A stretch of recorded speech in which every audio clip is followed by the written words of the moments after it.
so long it was just us kids. No, that way. I had raised 4 boys, and that was my life for such a very long time.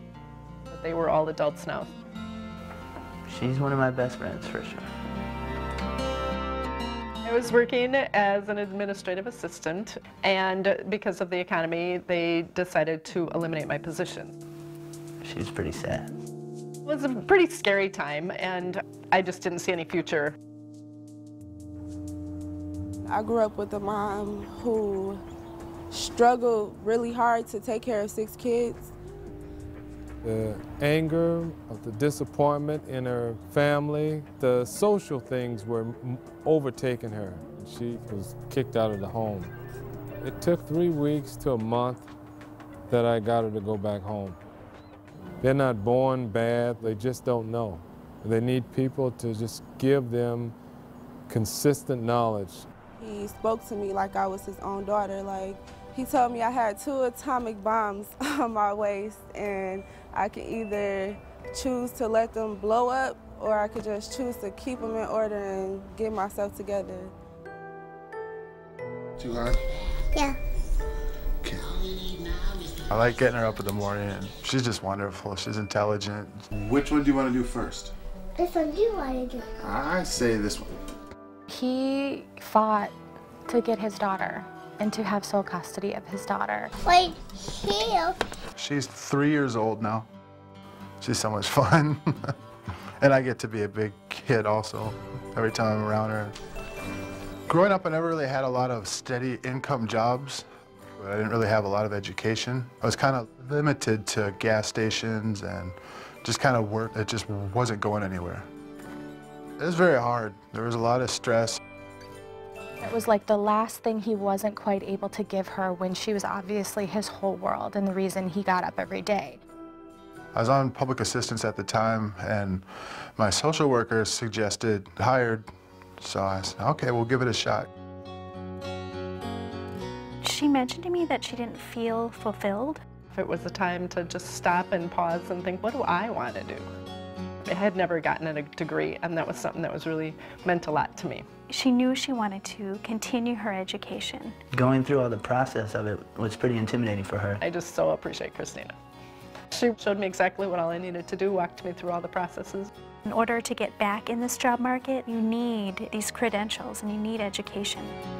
Marianne decided to go into the Endo-Neurodiagnostic Technician program at MCTC. She just did everything she could to make sure it all happened.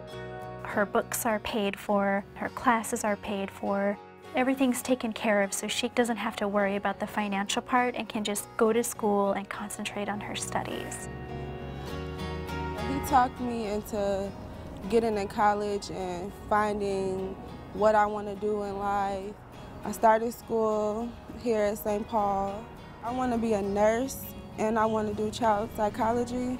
I love school. I didn't think I would like it, but I love it. I placed her at a community center on the east side of St. Paul. Sometimes we do exercise programs for the kids. They get help with their homework, keep them off the streets, and figure out some plans for their future and what they want to do. I was in class for 2 weeks. You could see him come alive. The big thing that Hired made clear was that they will match me on the effort that I put into it. So if I go 100%, they'll go 100%.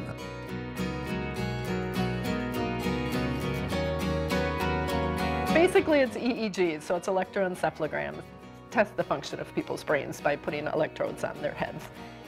We did a few experiments with glue and measuring. She's writing on my head, poking me with pencils. I had glue stuck in my hair for a couple weeks after.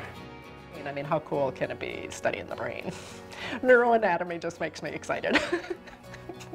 She found her own internships and actually was offered a job because of her outstanding performance.